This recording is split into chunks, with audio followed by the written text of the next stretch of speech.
దేవుని దగ్గర విచారణ చేయాలి. యెహోవా యొద్ద విచారణ చేసి తిని, యెహోవా యొద్ద ఒక వరాన్ని కోరాను. ఆ వరాన్ని కోరిన నేను ఆ వరం కొరకు ఎదురు చూస్తున్నాను, వెతుకుతున్నాను ఎప్పుడు ఇస్తాడా అని.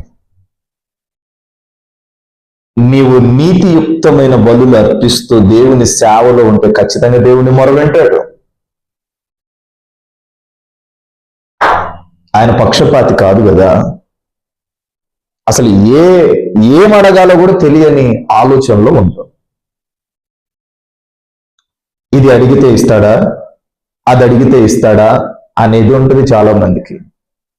ముందు ఏం అడగాలో తెలియాలి, ఎలా అడగాలో తెలియాలి.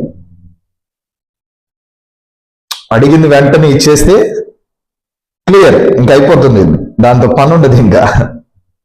కానీ ఎలా అడగాలో తెలియాలి కదా, అడగటం తెలియాలి, అడిగిన వెంటనే దాన్ని పొందుకోవాలి.